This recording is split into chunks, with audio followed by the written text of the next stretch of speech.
గిరిజానంద స్వామి వారి యొక్క అభిభాషణం శ్రద్ధగా వినండి.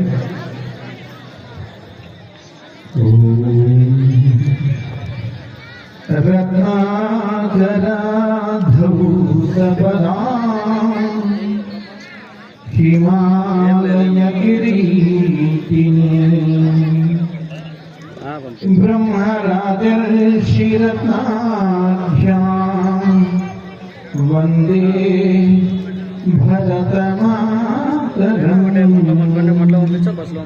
ఓం గం గణపతయే నమః. ఓం ఐం సరస్వతీ నమః. ఎక్కడో కుక్కలు కాళ్ళెత్తే రాళ్ళలాగా ఉండవలసినటువంటి నాలాంటి వారిని మీ అందరి ముందు నిలబెట్టి ఓ వెలుగుని ప్రసాదించినటువంటి మా గురుదేవులు శ్రీ శ్రీ శ్రీ పరిపూర్ణ సిద్ధానంద స్వాముల వారికి శిరస్సు వంచి పాదాలు స్పృశించి నమస్కరిస్తూ, అలాగనే నన్ను చేయి పట్టి నడిపించడమే కాకుండా నా తప్పులను సవరించి సరైనటువంటి దారిలో నడిపించినటువంటి మా అమ్మ పరిపూర్ణానందకి శిరస్సు వంచి నమస్కరిస్తూ, వీళ్ళందరినీ కూడా తీర్చిదిద్ది సమాజ సేవ అంటే ఎలా ఉంటుంది, సంఘటితం అంటే ఎలా ఉంటుంది అని వీళ్ళందరినీ తీర్చిదిద్దినటువంటి మా అందరికీ తీర్చిదిద్దినటువంటి గురుదేవులు శ్రీ శ్రీ శ్రీ యోగి అజలానంద స్వాముల వారికి శిరస్సు వంచి నమస్కరిస్తూ, ఆత్మబంధువులారా, వాడెవడో దారి ప్రక్కన వెళ్తూ ఉన్నాడట. ఏదో అందంగా రంగు రంగులుగా ఏదో ఒక పదార్థం కనిపించింది. అక్కడికి కన్ను కావాలంది, నాలుక లాలాజలం బయటకు వచ్చింది, కాలు కదిలింది, చేయి ముందుకు సాగింది, పదార్థం అందుకుంది.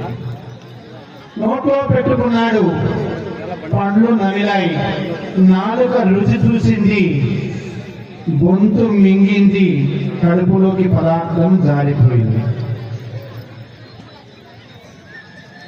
పదార్థంలో ఏదో దోషం ఉందేమో, మరి కడుపు నొప్పి ప్రారంభమైంది. డాక్టర్ దగ్గరికి వెళ్ళాడు. వెళ్తే డాక్టర్ అన్నాడు, ఇది మామూలుగా తగ్గదు, దీనికి ఏదైనా సూది మందు పడాలి అన్నాడు. సూది మందు పడాలి అంటే చూసిన కంటికి వెయ్యాలా, నడిచిన కాలుకు వెయ్యాలా, అందుకున్న చేతికి వెయ్యాలా, నమిలిన పంటికి వెయ్యాలా, రుచి చూసిన నాలుగు వెయ్యాలా, రింగిన గొంతుకు వెయ్యాలా, భరించిన పొట్టకు వెయ్యాలా? జబ్బా పిక్క ముందుకు వచ్చాయి, మేము సిద్ధంగా ఉన్నాం, మాకు ఆ మందు ఎక్కించమని. ఈరోజు సమాజానికి ఓ చీడ పట్టింది, ఓ రోగం అంటుకుంది. ఈ రోగాన్ని తొలగించడం కోసం కొంతమంది కార్యకర్తలు ఈ జబ్బలలాగా, ఈ పిక్కలలాగా, ఈ జబ్బలలాగా ముందుకు వచ్చారు. ఈ రోజు సమాజానికి సంస్కారాల సూది మందు అందించడానికి మేము సిద్ధంగా ఉన్నాము అని ఈ కార్యకర్తలంతా చెప్తున్నారు. అలాగని ఆదర్శాల చేదు మాత్రాలని, విలువల చేదు మాత్రాలని మింగడానికి సిద్ధంగా ఉన్నాము. ఈ సమాజం యొక్క చీడని, రోగాన్ని వదిలించడానికి మేము సిద్ధంగా ఉన్నాము అని చెప్పి ఈ కార్యకర్తలంతా సిద్ధంగా ఉన్నారు. దేవాలయం అంటే ఒకప్పుడు భోజనశాల. దారిన వెళ్లే ఆకలితో ఉన్నటువంటి అందరికీ కూడా కడుపు నింపినటువంటి భోజనశాల దేవాలయం. ఆగమార్థంతు దేవాలయం, దేవతలకి ఆగమనం కావాలి అంటూ గంట మోగించి ఆకలితో ఉన్నటువంటి అనాథులందరినీ పిలిచి ఆకలి తీర్చినటువంటి కల్పవృక్షం మన దేవాలయ వ్యవస్థ. ఆకలి కోసం ఏ పాపానికి ఒడికట్టకూడదు అని ఒక పూట భోజనం పెట్టి వారిని సరైనటువంటి దారిలో నడిపించినటువంటి వ్యవస్థ మన దేవాలయ వ్యవస్థ. దేవాలయం అంటే కేవలం భోజనశాల దగ్గరే ఆగిపోలేదు. దేవాలయం అంటే ఓ ధర్మశాలగా అది పనిచేసింది. ఎవరి ఆశ్రితులై వచ్చినటువంటి వారందరికీ కూడా ఆశ్రయం ఇచ్చి సమాజానికి నేను భరోసాగా ఉంటాను అనేటువంటి ఓ నమ్మకాన్ని కల్పించింది. దేవాలయం కేవలం ధర్మశాలగానే ఉండలేదు, దేవాలయం ఒక మల్లశాలగా ఉంది. ఎందుకు అంటే సమాజంలో శక్తిని జాగృతం చేసి సమాజానికి సంరక్షించుకోవడానికి అవసరమైనటువంటి సైన్యాన్ని సిద్ధం చేసి దేశానికి సమాజానికి అందించింది. దేవాలయం మల్లశాల మాత్రంగానే ఆగిపోలేదు, దేవాలయం ఒక వేదశాల. వేద విజ్ఞానాన్ని అందించి విశ్వమానవులంతా సమానము అనేటువంటి సౌభ్రాతృత్వాన్ని సమాజంలో పెంపొందించి విస్తృతమైనటువంటి విజ్ఞానాన్ని సమాజానికి అందించినటువంటి వేదశాల దేవాలయం. దేవాలయం వేదశాలగానే ఆగిపోలేదు, దేవాలయం యోగశాల. ఈ రోజు ఇంతటి వర్షం పడుతున్నా పూర్వం తపస్సు చేసేటువంటి వాళ్ళని ఇంద్రుడు పరీక్షించేవాడట. ఎలా పరీక్షించేవాడు? గాలులు పంపించేవాడు, వానలు పంపించేవాడు, నిప్పులు కురిపించేవాడు. అయినా చలనం కానటువంటి వాళ్ళు ఆ తపస్సులో పరిపూర్ణులైనట్లు. ఈ రోజు మీరంతా కూడా ఈ తపస్సులో పరిపూర్ణులయ్యారు. వరుణదేవుడు వచ్చాడు, మిమ్మల్ని పరీక్షించాలని వచ్చాడు, మిమ్మల్ని ఆశీర్వదించి వెళ్ళాడు. పరీక్షించి నిలబడితే ఆశీర్వదించాడు. దేవాలయం యోగశాలగానే మిగిలిపోలేదు, దేవాలయం యాగశాల. విశ్వమానవుడు ఒంటి మీద వస్త్రం లేని రోజుల్లోనే అగ్ని మీదే పురోహితం అంటూ యజ్ఞ యాగాది క్రతువులు జరిగినటువంటి నేల ఇది. ఆ వాటికి బీజం వేసినటువంటి కేంద్రం మన దేవాలయ కేంద్రం, దేవాలయం యాగశాల. దేవాలయం యాగశాల మాత్రమే కాదు, అక్కడే ఆగిపోలేదు. విద్య లేని వాడు వింత పశువు, చదువులలో మర్మమెల్ల చదివింది తండ్రి అన్నాడు ప్రహ్లాదుడు. దేవాలయం సంస్కారవంతమైనటువంటి విద్యను అందించింది, దేవాలయం విద్యాశాల. ఓ పాఠశాల దేవాలయం కేవలం పాఠశాలతోనే ఆగిపోలేదు, కష్టంలో ఉన్నటువంటి వారికి వైద్యం చేయించింది దేవాలయం. దేవాలయం ఒక వైద్యశాల. దేవాలయం కేవలం వైద్యశాల మాత్రమే కాదు, దేవాలయం కేవలం ఒక వైద్యశాల మాత్రమే ఆగిపోలేదు. దేవాలయం ఒక నాట్యశాల. నటరాజు సంకేతం, నటరాజు ప్రతీక. కళలన్నీ కూడా దేవాలయ కేంద్రం నుండే పుట్టాయి. సమాజాన్ని ప్రచోదనం చేసేటువంటి కళలన్నింటికీ కేంద్రంగా దేవాలయం ఓ నాట్యశాలగా వెలుగొందింది. అది ఇది అని కాదు, సమాజ నిర్మాణశాల దేవాలయం, ఒక సంస్కారశాల దేవాలయం.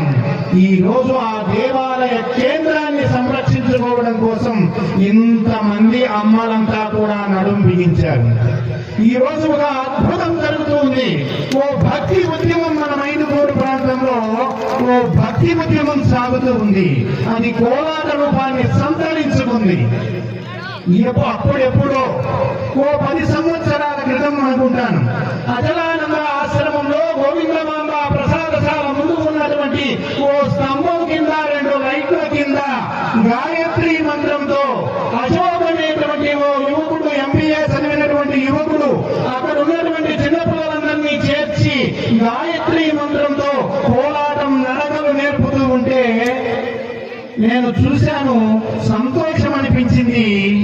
కానీ అక్కడెక్కడో ఆ కోలాటాన్ని ఓ ప్రక్కనకు కూర్చొని చూస్తూ ఉన్నటువంటి ఓ చిన్న పిల్లవాడిని ఆ పిల్లవాడు కోలాటంలోకి పిలిచి కట్టేయిస్తే ఈ రోజు ఇంతమంది గురువులని, ఇంతమంది సైన్యాన్ని తయారు చేసినటువంటి మన బ్రహ్మయ్య ఈరోజు ఆ పిల్లవాడు సిగ్గుగా ప్రియంగా ఓ మూలన కూర్చున్నటువంటి ఉన్నటువంటి పిల్లవాడు ఇన్ని అద్భుతాలు చేస్తాడు అని చెప్పి ఆ రోజు ఎవరైనా ఊహించారా? వందల మంది గురువులకి గురువు అయ్యాడు. ఈ రోజు పరమ గురువు అయ్యాడు. ఇంతమంది గురువుల్ని తయారు చేశాడు. ఈ దేవాలయ కేంద్రంలో దాదాపు 40 మంది గురువుల్ని తయారు చేసినటువంటి ఘనత బ్రహ్మయ్యకి చెందుతుంది. ఆ బ్రహ్మయ్యని తీర్చిదిద్దినటువంటి ఘనత వెంకటేశ్వర్ల మాస్టర్ గారికి చెందుతుంది.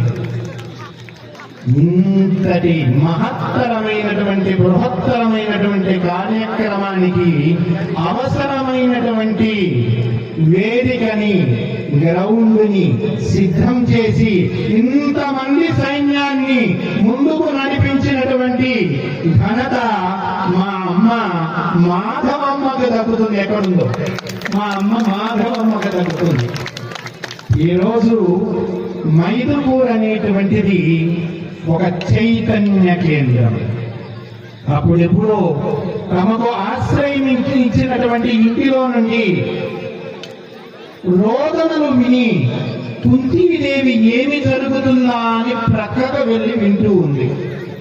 ఆ ఇంటి యజమాని అంటున్నాడు, ఆ బకాసురుడికి ఆహారంగా వెళ్లే వంతు ఈ రోజు మన ఇంటికి వచ్చింది కాబట్టి నేను వెళ్తాను, నువ్వు పిల్లలిద్దరిని సంరక్షించు, మంచి పౌరులుగా తీర్చిదిద్దు అని చెప్పి ఆ ఇల్లాలకి చెబుతూ ఉంటే ఆ అమ్మ అంటుంది, నువ్వు ఇంటి యజమానివి, నీ అవసరం పిల్లలకి ఉంది, నేను వెళ్తాను వాడికి ఆహారంగా, ఈ పిల్లలందరినీ నువ్వు సంరక్షించు అని ఆ ఇల్లాలు అంటూ ఉంటే, అమ్మా నేనుండగా మీరు వెళ్ళటం ఏంటి, మీ బిడ్డలు నేనున్నాను, నేను ముందు వెళ్తాను, నేను బ్రతికుండగా మీకు కష్టం రానివ్వను అని నేను ముందుకు వెళ్తానన్నటువంటి ఆ ఇంటి పిల్లవాడు, ఆ కుర్రవాడు మాట్లాడుతూ ఉంటే అక్కడ ఉన్నటువంటి ఓ అమ్మాయి అంటుంది, అన్న మీరు కాదు వెళ్ళవలసింది, మీ అవసరం ఈ రోజు సమాజానికి ఉంది, అమ్మా నాన్న అవసరం ఈ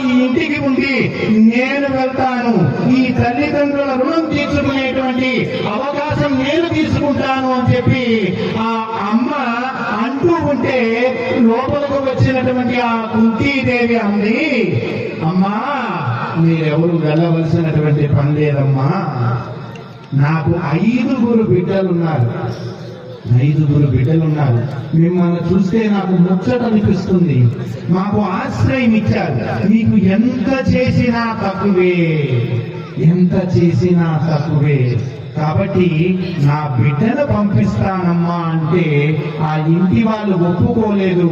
వాళ్ళని ఒప్పించి తన బిడ్డని బకాసురునికి ఆహారంగా బండెడు అన్నము 2 దున్నపోతులను కట్టినటువంటి బండితో పంపించింది.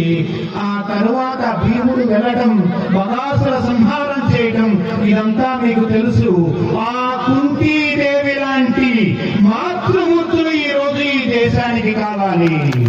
ఈ దేశం నాకు ఆశ్రయం ఇస్తూ ఉంది, ఈ దేశానికి నా బిడ్డల్ని అర్పించడానికి నేను సిద్ధంగా ఉన్నాను, ఈ దేశం కోసం నేను ఏమి చేయడానికైనా సిద్ధంగా ఉన్నాను అనేటువంటి ఆ కుంతి మాత లాంటి వాళ్ళు ఈ రోజు ఈ దేశానికి అవసరం ఉందన్నా.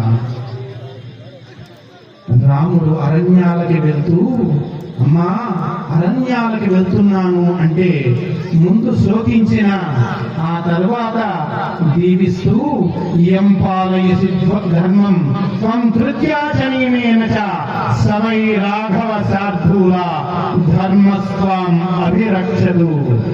నాన్నా రాఘవ, నీవు ఏ ధర్మాన్ని అయితే పాటిస్తున్నావో, ఏ ధర్మాన్ని అయితే సంరక్షిస్తున్నావో, ఏ ధర్మాన్ని అయితే పరిపాలిస్తున్నావో ఆ ధర్మము నిన్ను నడిపిస్తుంది నాన్న, వెళ్ళిరా అని ఆశీర్వదించి పంపించినటువంటి కౌసల్య మాతల అవసరం ఈ నేలకి ఉందమ్మా. అంతేకాదు, రాముడి వెంట, రాముడిలో దశరథుని చూసుకో, సీతలో నన్ను చూసుకో, నువ్వు నడయాడే అడవిలో అయోధ్యను చూసుకో అని ఆశీర్వదించి లక్ష్మణుని పంపించినటువంటి సుమిత్రాదేవి అవసరం ఈ దేశానికి ఉంది. అంతేకాదమ్మా, ఒక వీర శివాజీని తయారు చేసినటువంటి ఓ ధర్మవీరుడుగా, హిందూ సామ్రాజ్య స్థాపకుడుగా, విశ్వ మానవ సౌభ్రాతృత్వాన్ని కోరుకునేటువంటి ఈ ధర్మాన్ని పరిరక్షించవలసినటువంటి బాధ్యతను గుర్తు చేస్తూ తీర్చిదిద్దినటువంటి ఆ జిజియాబాయి అవసరం ఈ దేశానికి ఈ రోజు ఉందమ్మా.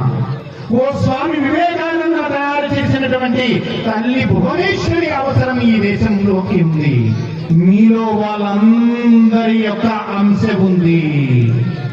ఈ రోజు దేవాలయం, ఈ రోజు కోలాటం ఎందుకు నడుస్తుంది అంటే మనం ఏమీ చేయవలసినటువంటి పని లేదు. ఈ దేశానికి మనం చేయవలసిన పని ఏమిటి అంటే సంఘటితం కావడం, సంఘటితం చెయ్యటం. దేవాలయ కేంద్రం యొక్క లక్ష్యం అది. వీధిలో ఉన్నటువంటి విద్వేషాలని, ద్వేషాన్ని, అసూయని అన్నింటినీ కూడా ఓ పండగో, ఓ పబ్బమో దేవాలయ కేంద్రం అన్నింటినీ మాన్పి వాళ్ళందరి మధ్యలో ఒక సమరసత భావనను తీసుకొని వస్తుంది.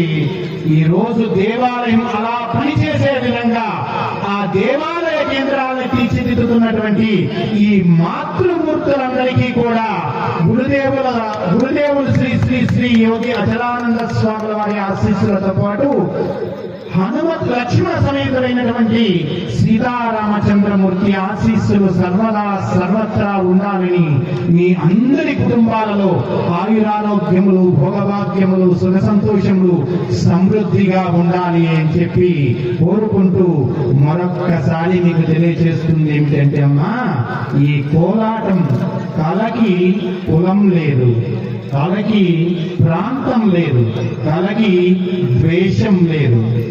కళకి తెలిసింది ఏమిటి అంటే కలుపుకొని పోవటమే.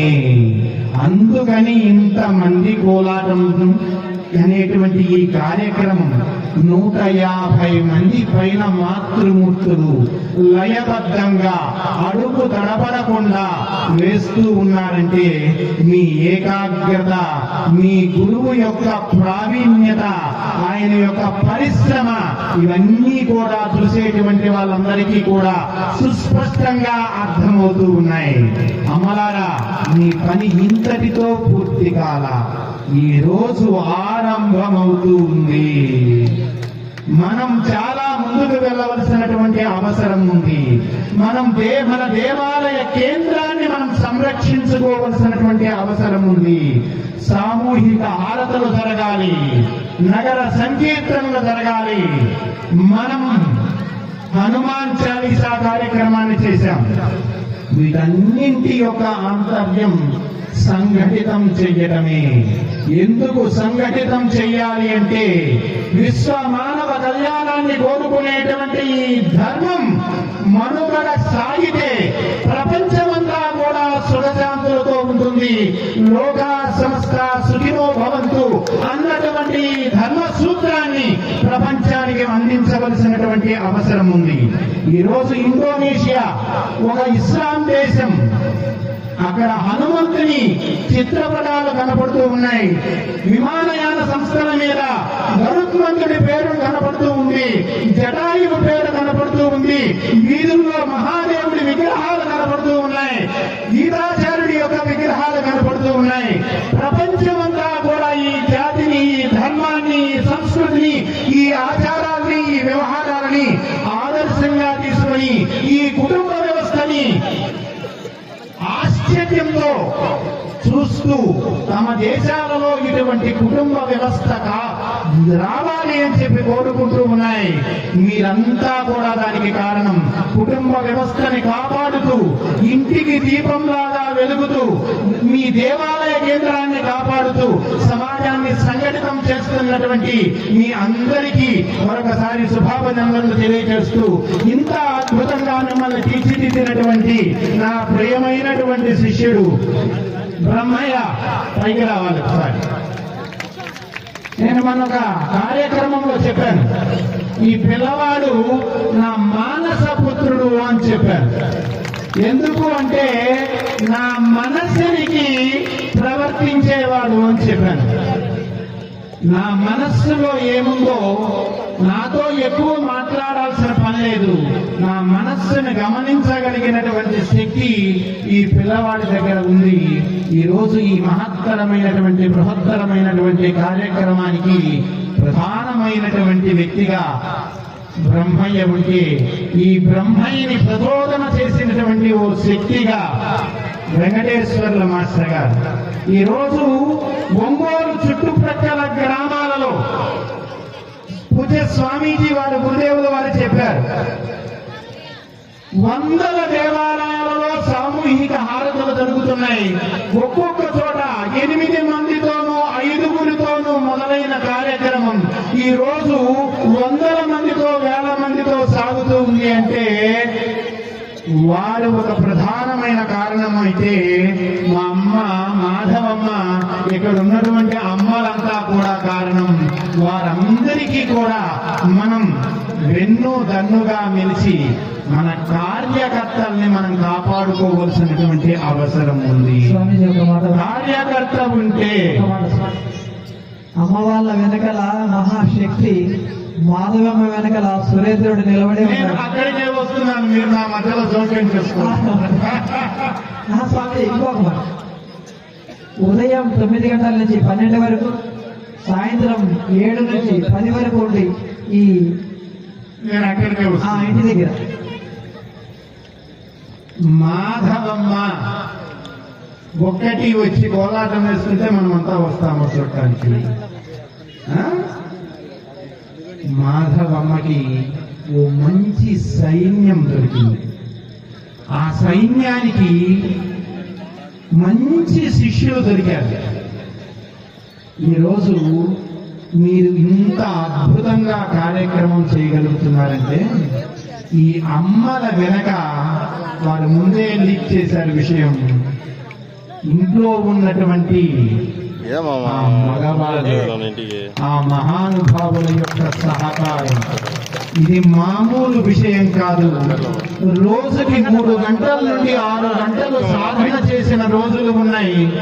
1 గంట అరగంట పంపించాలంటేనే ఒప్పుకోనటువంటి సమాజంలో ఇంతమంది అమ్మలని కార్యకర్తలుగా తీర్చిదిద్దటంలో వీళ్ళ యొక్క సామర్థ్యము, శక్తి, కృషి ఎంత ఉందో వీళ్ళ వెనక ఆ ఇంటి యజమానుల యొక్క సహకారము, ఆశీర్వాదము, అనుమతి అవన్నీ కూడా అంతకు మించి ఉన్నాయి. వారికి ఏమిచ్చినా కూడా మనం రుణం తీర్చుకోలేము ఇంతమంది కార్యకర్తలను తీర్చిదిద్దినటువంటి వ్యక్తులకు. అంతేకాదు, వాళ్ళు మాత్రమే కాదు, ఆ ఇంట్లో అత్తగా కూర్చున్నటువంటి వాళ్ళు, ఆ ఇంట్లో బిడ్డలుగా ఉన్నటువంటి వాళ్ళు అందరూ అవకాశం కల్పిస్తే, అనుమతిస్తే ఈ మహద్భుతమైనటువంటి యజ్ఞం సాగింది. సంఘటితం ఒక యజ్ఞం. ఈరోజు ఆ యజ్ఞ కార్యం నిర్విఘ్నంగా కొనసాగింది అంటే యజ్ఞం సఫలమైంది అని ఎలా తెలుస్తుందో తెలుసా? ఓ జల్లు వాన కురవాలి. కురిసిందా? కురిసిందా? ఈ సంఘటిత మహాయజ్ఞం సఫలమైనట్లేనా? సఫలమైనట్లేనా? అయినట్లేనా? అయినట్లేనా? జై శ్రీరామ్, జై శ్రీరామ్, జై శ్రీరామ్. మా మాస్టర్ గారు ఆయన ఏం చెప్పారంటే, మీరు జై శ్రీరామ్ అంటే మీరే పీకులు అరిస్తే వాళ్ళు మిమ్మల్ని అందుకోలేకపోతున్నారు. ఏం స్వామి మీరు చిన్నగా చెప్పకూడదా అన్నారు. కాదు, మా అమ్మని తలుచుకునేటప్పుడు నాభి దగ్గర నుండి వస్తే నా ఆనందం వేరు. అందుకని నా కోసం చెప్తున్నాను, జై